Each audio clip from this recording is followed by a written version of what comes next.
Hey, welcome to the CMO Whisper Show. I'm your host, Steve Olensky. Part marketing practitioner, part ad agency veteran, part journalist. I was a writer for Forbes for 10 years.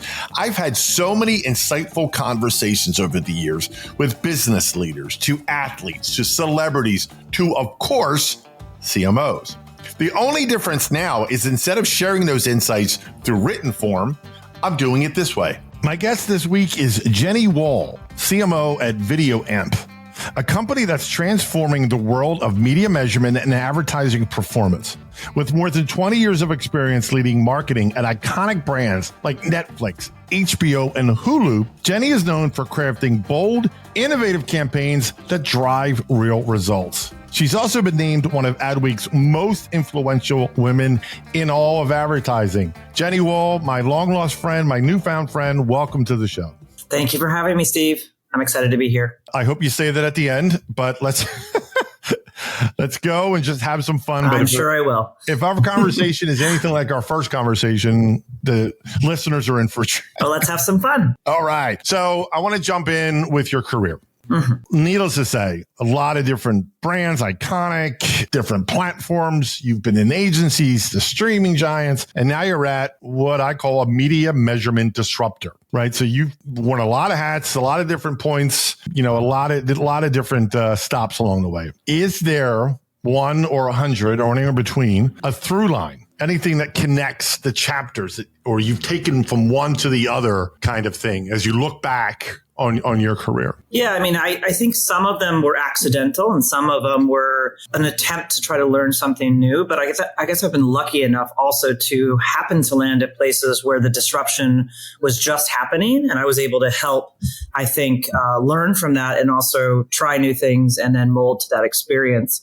I also think that throughout my career, again, whether accidental or purposeful, there's always been a through line of change, and I think helping people through that change, whether that's being at HBO in the 90s and working on It's Not TV, It's HBO, as well as, the first, you're trying to get people to pay for TV, and then launching, Sex and the City, Sopranos, et cetera, things that redefine television. From there, and I also worked on the Laramie project there, which was extremely important to me in regard to Matthew Shepard's death, and worked with Moises Kaufman, which really changed the trajectory of where I went from there, because I decided that I felt that gays and lesbians really needed to see themselves on television in order to help, suicide rates. Young kids commit suicide, unfortunately, 4 times more when they're not supported. And I just felt an opportunity to help use entertainment to, I really think, and this is a through line to entertainment and advertising to help change the world, which seems dramatic, but I truly, truly believe that it can. And so I opened my own gay and lesbian marketing agency. And then I was on the very, very beginning of the digital front, making like the first dynamic banner for e-news. So just kind of experimenting and being at that forefront. And then the next through line is jumping into Netflix, which, I thought I knew what I was doing, but I had absolutely zero clue when I got there in 2012. And I had to learn pretty quickly from all the PhDs what actually the bottom of the funnel was. So learning and then learning international and then being lucky enough to launch a new behavior on television. So I was head of creative there and launched House of Cards, Orange is the New Black, Arrested Development, one of my favorite shows of all time, a big highlight for me, but really just redefining, like when you drop all episodes at once, what does that mean? And then working with David Fincher and arguing with him about what you should call it. And what that allowed me to do is then take the larger job at Hulu, where I was overseeing all of marketing. So acquisition, retention, publicity, audience insights. And again, I just felt I like to be the underdog there. I feel like I've been the underdog everywhere. And now let's try to take on Netflix, launched live TV there. And also just was a proud hooligan my whole time. That's probably one of the best culture experiences I've ever had. And some of my closest friends come from there. But getting the opportunity to work on Handmaid's Tale, I feel like this stuff is just handed to me in regards to how we can use entertainment to help, at the time, women's rights were being challenged. And we all saw that as, potentially like, oh, this is in the future. And then all of a sudden had to pivot and say, this is right now. And so using that that campaign to, one, sell entertainment, but also show the world that this could happen. And that's when we dressed the women in the white or the red robes and the hats and the bonnets at South by Southwest. And I think I was on a panel there with Gwen Throckmorton from Facebook. And all of a sudden, all these headlines came out that said Hulu is freaking the shit out of people, which was pretty much the goal to do that, is to say, yeah, this is a future where women may not be able to speak and may get their rights taken away. And so I try not to be political at all in what I do. But in the end, I think that entertainment is, here to help us. I use the analogy of, I think entertainment's like a dog. Like it's always happy to see you when you come. No matter how long you've been gone, it's happy to see you again. If you want to cry, it'll lick your tears. And so you can find something to make you feel comfort. You can find something to connect with somebody, like my Arrested Development. When I find another fan that has that, or Strangers with Candy, like we just go in a rabbit hole of a bunch of inside jokes that really connect people. And so I think that is a big through line. And then at the last, I was at Nickelodeon for 3 years, which was incredible to be there when I had a 5-year-old son, and to figure out like, what does this mean to kids now, especially during, COVID, during George Floyd. There was just a lot of interesting things to do while we were there. And we actually went dark on George Floyd on Nickelodeon, which got a lot of backlash from parents. But in the end, we created Nick Stands, and it was called Nick Stands For You, By You, and With You for kids. And so a lot of good came out of that. And then now I'm at this crazy place where, I'm with my boss from HBO, Peter Logori, the legend. And, he and he's a marketer at heart, and we both want to, provide change and provide choice for people. We've had the same industry of measurement with Nielsen for 100 years. And it's, I don't think, fair to the industry for innovation nor price flexibility to actually not provide choice in regards to, we use big data, but like to provide choice, especially when people are trying to find efficiencies across the board, all the big networks. So I think that we provide that. I also think our data is better, but in the same sense, like this is a David and Goliath like story. And I love the challenge. I couldn't tell. I love all those challenges. Okay. So as you were saying all that amazing stories, 3 words kept coming into my mind as you're talking. Number 1, responsibility. I love that you acknowledge the fact that marketers and advertisers and brands, pick one, whatever, have an undeniable responsibility when it comes to culture at large, children, just really everybody. And I can remember when I first started, more than 5, less than 100 years ago, it was more marketing ever. It was just like fluffy. You make commercials. You don't really have much impact. At least that's what I was told, right? And I never bought into that. I thought all along that, wait a minute, the messaging that's coming out from brands is extremely powerful and influential. So that's the first word I thought of. And I want to allow you to respond to these 3 words that when I heard you talking is responsibility. Yeah, so I'll jump on the first words. I do want to go back to the years, and I'm glad you said I was only in the business 20 years. I was 30 years. I'll just clarify. So responsibility. Yeah, I never really felt that when I worked at HBO. I felt it was more fun, right? And we're making trailers, and we get to work with Annie Leibovitz, and it was insane. And it really wasn't until like I said, Laramie Project, where I saw the impact, I think, that it can have, and the responsibility that we need to do it right, and we need to do it with respect. And we also believe that we can help, people that might feel marginalized, or people that might not feel connected. And that weighed heavily, I think, on me when I left. And then responsibility, I think, just goes with I think connecting people is one of the most wonderful things you can do in life. And I think there's nothing better than movies or entertainment, documentaries, whether that's to educate, whether that's to spark conversation, whether, people like Sue Young over at EOS, the CMO. I love her Effie winning campaign. You should look it up if not, about kind of reinventing the shaving cream. She just went out there. I've also a bunch of stuff, and this is totally off topic, but menopause, I think, is not talked about with women. And I just am really proud of the work that's coming out, the brave work that's coming out, especially for women. And so that's with all the way from products to entertainment, etc. So yeah, I think I do feel a bit of responsibility, and also to get it right, because sometimes people do not like what you do. And it's like you have to stand by what you believe in. And I think that's also important in this day and age, is not just delivering what everybody wants or thinks you should, but do something that actually makes visible change and someone's life better. So I was going to go to the second of my 3 words, but you just said something. Now I'm going to go to the third word, and that's uncomfortable. And I'm personally a massive believer in being comfortable, being uncomfortable, if that makes sense. And what you just said about 10 seconds ago, there are always going to be people who don't like what you do and say. And I don't mean you necessarily, you euphemistically, right? But it being out of that comfort zone, like a Handmaid's Tale, like, I'm sure. And that's one example. I think you have to be open, right? Is that the word? Or accepting of, we're not going to just do status quo here. Yeah, no, I completely believe that. But then I also think you have to deal with, and this is more of a business lesson, is like there are people that disagree with you that you work for or with. And I'll give a good example of this that, I was working on a Handmaid's Tale poster. It's the one that says, "We will bear no more," which is pretty much a double play on the words there. And it had Lizzie Moth standing sideways against a blood-soaked wall. And someone told me that I needed to make it appeal to men. And my first reaction was, why? I mean, if I got every woman in the world to watch this, we would have subscribers out the roof. But I got a lot of pushback. And so I said, you know what? I'm going to add a guy with a machine gun to the corner. And guess what? That got it through.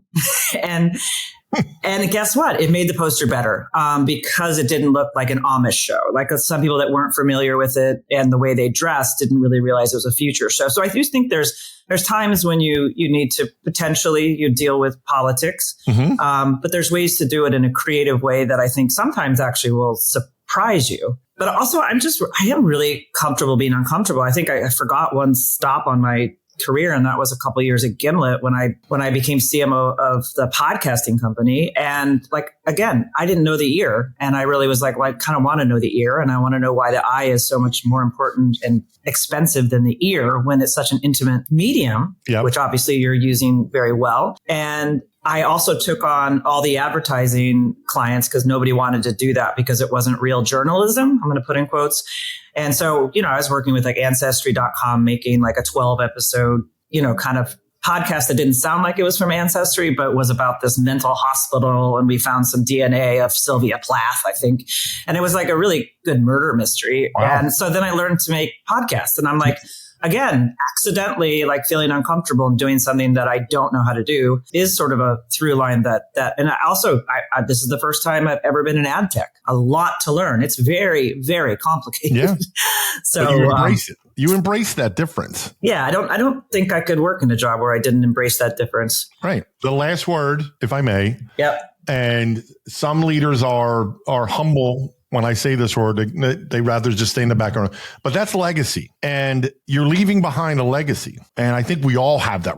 It comes back to responsibility as well. But again, as you were talking earlier, I'm thinking about responsibility, uncomfortable, and legacy. And the legacy you're leaving behind is very, very strong, to say the least. Right. And very impactful. And again, some leaders are uncomfortable. Humility prevents them from, I'm not asking you to boast. I'm saying it for you. You're leaving behind a tremendous legacy. Yeah, I'm embarrassed by that and I don't know what to say, but I'm just going to say thank you very much. I hope I'm leaving something behind for people. And I think especially women about executives and hopefully good advice and good role modeling. And I really, really appreciate that. I hope this last legacy is that we can give an option to Nielsen and we actually can provide measurement, our numbers are 10 to 20% higher, the value of content, because content and advertising is the only thing that's going to keep this ecosystem going. And if we don't have the money to make the content and we don't value the content correctly, then we're going to go in a downward spiral of we can't afford it anymore. And then the world suffers for that. Yep. And so advertising, I say it dramatically sometimes that I also think not just content, but advertising can save the world.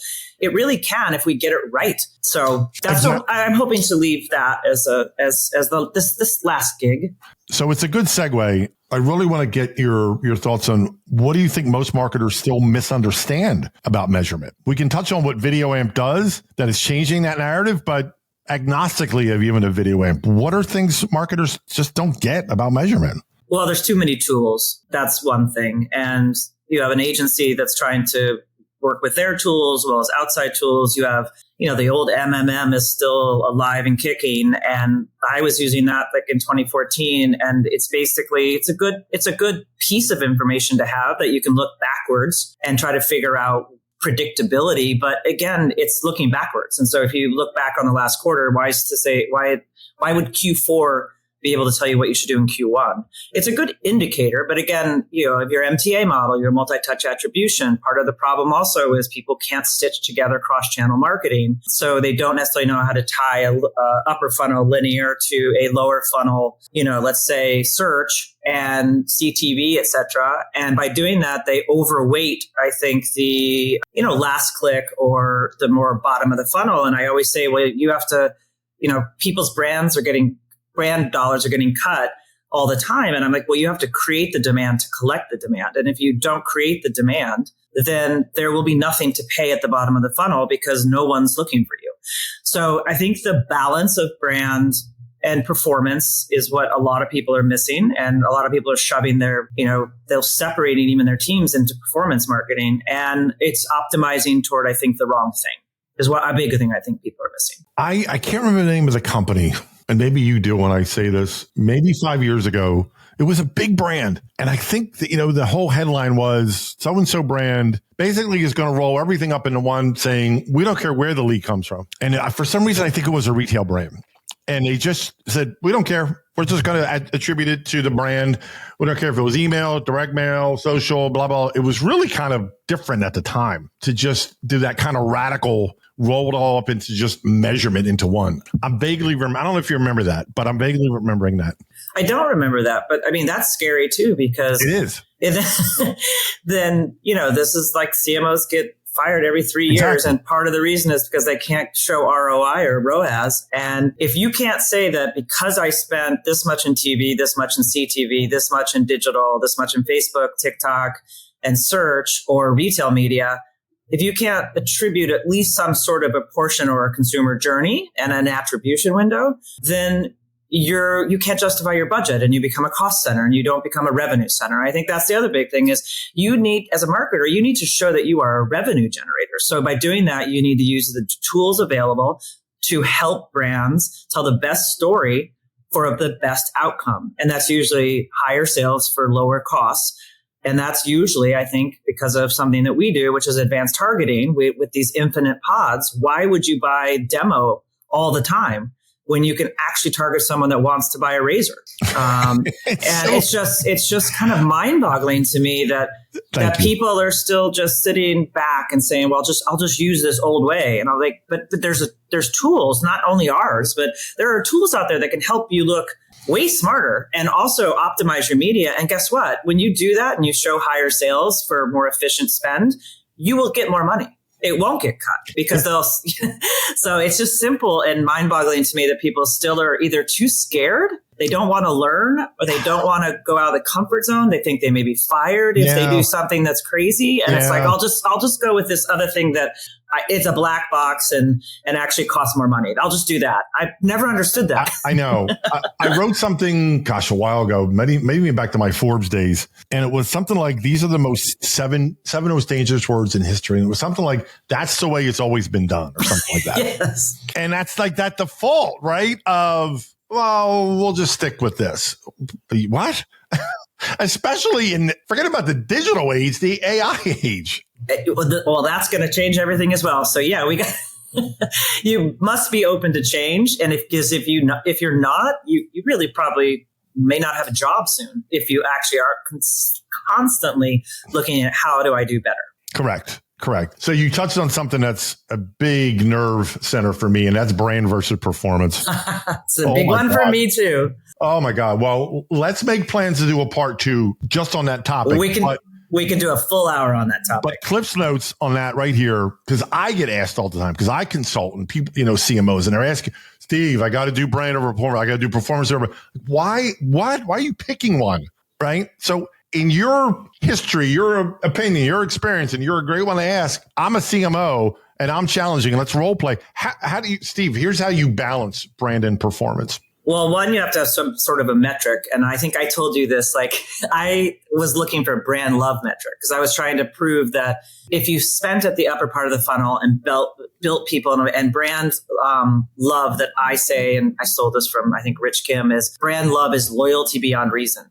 If I go for loyalty beyond reason, and even though that's hugely unattainable unless you're like an Apple or a Nike or, even just some of these like Aloe, these small brands that are really killing it for loyalty. Like if you can somehow show a tie from brand love as well as exposure to a sale, then you shouldn't look at it as versus. It should always be looked at as what journey did the customer take in order to fall in love with your brand. Mm-hmm. And so I made up, and this again is another thing I just encourage people to do. I just took a bunch of insights and just made up a brand love index and set it at 100. And I said, okay, it's 20% affinity, it's 50% engagement, whatever it was. I just followed it over a year. And I was able to show, I got up to like a 170 index. And I was able to see like when you raised affinity or raised favorability or recommendations, that you would see something happen like 3 months later. And so it allows you to sort of use data to justify, that this works. And then I just think the cross measurement, now we're in the digital big data age. You can see if somebody saw, again, PII, all privacy, all clean rooms. From an identity perspective, like we have 6 different inputs in our identity spine, which is patented, clean room. And you can actually see if that person, what their journey was over, let's say, a 3 or 4 week period to a sale. And you can go all the way down to the sale. And so I don't think it ever should be a versus. I think it should be an and. And then what you do is I used to just shift the money. I'd go like 60% top of the funnel, see what happened, see how much demand I could create. Then I'd shift 60% to the bottom, collect the demand while still taking 40% to creating more at the top. And so it's just willingness to like move your money up and down in almost real time, but then use as many inputs as you can. MMM's great. We're great. Like MTA is great. Like use as many inputs as you can to try to consolidate them into a dashboard that shows you pretty quickly, what's working and what's not working. And adjust accordingly. And don't be afraid to try things. Like I did something horrible at once because someone told me to turn off television at Hulu for the summer. And they said no one watches in the summer, so turn television off. Turn the upper funnel off, the brand spend. Yeah. And, I said, okay, I'll do it as a test. And it took me 6 months to recover from that. Wow. Yeah, because what happens is that when you're not out there, you're not relevant, nobody knows and cares about you. And so if you don't continuing reminding people that you're here and why you're here and the purpose of you being here in their lives and how you can make it better, then you have a lot of ground to make up. And I started way lower in regards to being able to collect demand because I wasn't creating it. And so that was a good, it was a scary time, especially for my 6 months to try to build that back up. But I said to, the person that asked me to do this, like, we tried it and it didn't work. So now we can move forward. So don't be afraid to try things. Again, I think people are so afraid and it's like, well, do I need TV?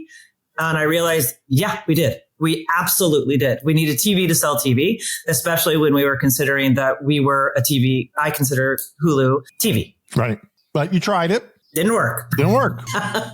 Okay. Not everything's going to work. Guess what? But you tried it. Yeah. And then the other thing, too, is just when you're in entertainment, and also in brands, is it the product that you want to sell or is it the experience? And finding what that balance is there a product that can drive the overall halo effect to the brand, like a Handmaid's Tale? And then when you don't have a Handmaid's Tale, what is it about your brand that makes you different? Because the same is not going to work. Like when you're going against the Netflix, because I came from Netflix and then I'm to Hulu and I'm like, okay, well, we have Next Day Air and we have Seinfeld and so trying to figure out what makes us different. That it's not saying you should get rid of Netflix. You should add Hulu because we provide a more rich experience. And it's really not downplaying the other players. It's, it's how do we all work together? And in the end, I really think there's probably going to be like 5 players, if that. So I don't know how you're doing this. You're leading me right to my next question again. It's perfect. I knew we were symbiotic, but so when it comes to media and the proliferation, and there's no shortage, I'm sure as we're recording this, 5 new platforms launch kind of thing. What are some trends that you're watching? And also what advice would you give to CMOs who are thinking of advertising on ad sponsored on streaming? Well, I would just say I would put a bunch of money in streaming. If you look at Disney, I mean, that's where all their growth is. Their earnings just came out. All their earnings are in streaming and sports. And so, Amazon and Netflix are coming in hard with the sports. So sports is going to be a huge, huge piece. You look at what Disney just acquiring parts of Fubo. Yep. And I think what's going to happen there, where the tea leaves that people are reading, is they're going to merge Fubo into Hulu, and then that's going to become the sports, because you've got Hulu Live, the sports channel. And so it's really going to be about consolidating. I don't think linear is going away. I still think it plays an important part, but it is decreasing. And the more and more you can get digital, understanding the digital data, because again, you have infinite pods. Think about Amazon and Netflix. They're just starting their advertising journey. Their CPMs are a lot lower. So you're challenging the larger networks to figure out, why is my CPM more valuable? Mm-hmm. And that's going to continue, because they can continue to do that, drive those CPMs down. And then also they have first party data, which, they do share with us. And when you have that first party data, it's pretty easy to marry a media plan together, and completely privacy compliant. But they have that data. And then so does like an NBCU with Peacock. So does Disney with streaming. So it's taking that first party data and figuring out what to do with it, number one, in a way that is, conducive to your relationship with your consumer, because you do not want to, break trust. Trust is the other huge piece of that. And so sports and streaming, and then the infinite pods for advanced audiences. Because again, I don't know why you'd buy a demo. Again, we do demo as well. There are times to buy demo when everybody has like Oreo says everyone has a mouth. Okay, well, yes, they do. Okay, you might want to buy demo there. But, there are instances when you might not want to buy demo for Oreo, but also even getting down to these like a razor or something that I keep using that because you have a beard. But like there's not only one pod in Amazon, there's thousands of pods. Right. And so now I can fill that up with things that will actually reach the people that we are looking to reach. And again, the first party data thing, this is the thing I'd ask a lot of people to look into is, when you take your first party data and you put it out there into like a LiveRamp, and this is not to diss LiveRamp or anything, but you put it out into the world, it becomes a copy of a copy of a copy. And so what happens is a lot of times you'll get your match rates back, and it'll be like, oh, I only reached 30% of the people that I thought I was reaching with my first party data, because it became broken when it starts to go through the system. Whereas like in our clean room, it comes in, and we got a client of ours from 2% match rate to 98% match rate. So think of the ad efficiency that you save by actually reaching who you wanted to reach and not wasting. I still think the number is like $140 billion we waste in advertising. It's like that John Wanamaker quote that's like, 50% of my dollars are wasted. I just don't know which half. And it's still true. I think it's 40% of our dollars are wasted. And why wouldn't marketers embrace tools, again, not just ours, tools to help them? And also the environment, the changing environment of like, I can reach you. I know how to reach you. Think about, my God, what you just said about the Wanamaker quote. That's got to be 150 years old. Yes. And it's still true. I think it was the 50s, but I don't know. But it's whatever it was, the Wanamaker quote is still true. And it's like, that's another thing. If I can help that with my legacy is, can we just cut waste? I mean, just cut waste. And also, if we can make, you and me, and everybody who's listening, make the world a better place so I don't get the same ad over and over and over and over again after I bought the product. And guess what that does? I think frequency, people don't understand. They do reach in frequency, and then they're like, well, I met my goal. I'm like, but you reached the same person 40 times. And guess what? That person hates you now. They bought some. Yeah. And then you didn't know, even if they bought it, they still follow you around. So. Exactly. Yeah. But I think that's all measurement. That's people being misguided to say I should do reach frequency, or that I can't marry this channel with CTV. So then I'm just going to do reach for linear. And if you don't look at those things together of how they work, one, it's a bad experience for the consumer. Two, they piss people off. And I think if we get it right, we'll just make it a much more fun experience. We'll save that for part 2. Okay. I'm looking at the time. I end every one of my episodes now I say over the past year, I started this thing called the Random 5. Okay. I have this massive database of very random questions to help the audience get to know you as a person. I pull 5. Are you ready? I think so. They're all fun.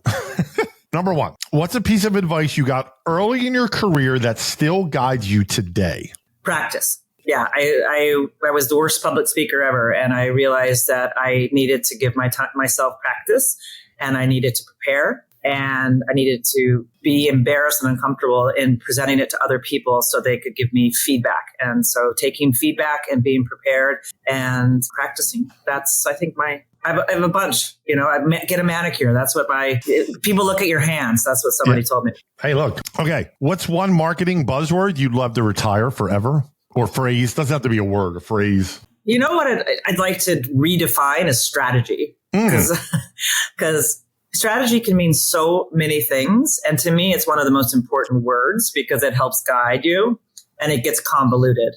Okay. But we used to play this game that you couldn't use any marketing terms in a creative brief. So you couldn't say leverage the talent or maximize reach. And it was actually a fun game. And I also just used to put, what's the one thing you want someone to take away from this if it's a campaign? And I remember something I worked on Netflix, all it said was freak the shit out of people. And I was like, okay. So I think when you simplify, also TLDR, don't make things complicated and don't push your people to come up with Harvard, not even Harvard, just marketing words. Say it like it is. What are you trying to do? Oh my God, from your lips to my ear, because that's been the hallmark of my career. Okay. What's your go-to comfort food? It's honestly a steak with béarnaise sauce because I'm from Iowa and I grew up just eating, I'm a meat and potatoes girl. And so it just reminds me of home. And my father he was a physician, but he also was an incredible French cook. So his béarnaise sauce, he's no longer with us, but his béarnaise sauce just reminds me of home. You can still taste it in your mind. I can. It's so good. What's something most people don't know about you that might surprise them? Well, one, whenever I say I'm from Iowa, people don't even know where that is. So they don't. And then they call it, say it's Ohio or Idaho for the longest time. Oh my gosh. Or my favorite is, you don't look like you're from Iowa. And I'm like, well, I have no idea what that means. I don't know what that means. That's offensive. Yeah. I don't know what that means. So I don't know if people know I love to do crossword puzzle, the New York Times crossword puzzle in the paper. I get the paper delivered to my house every day. And It's a ritual for me. Good for you. I love the old school. Old school. Those are great ones. I could come up with some on part 2. Maybe I'll come up with some more interesting ones. And this last question, I have to readily admit, this was custom written for you. Oh, no. If you could have dinner, stay with me now, with any fictional character from a show you were part of, who would it be and why? Peggy Olson from Mad Men. Why? Because I think she was a renegade. I also love Lizzie Moss. I worked with her on Handmaid's Tale. I think that as a copywriter in the 50s and the challenges that she went through, and between, starting out as a junior copywriter and then all the way up to agency, it was really inspiring. And I love that era. And I just love that she was such a fucking badass. So Peggy Olson, hands down. Love it. Well, we are up against the time. Jenny Wall, I knew it was going to be a lot of fun. I knew it was going to be very informative, and I knew it was going to fly by. It really did fly by. So let's definitely do a part 2. I'm in. Thank you so much for being on my show. Thanks, Steve. I loved being here. Well, that wraps up another episode of the CMO Whisperer Show.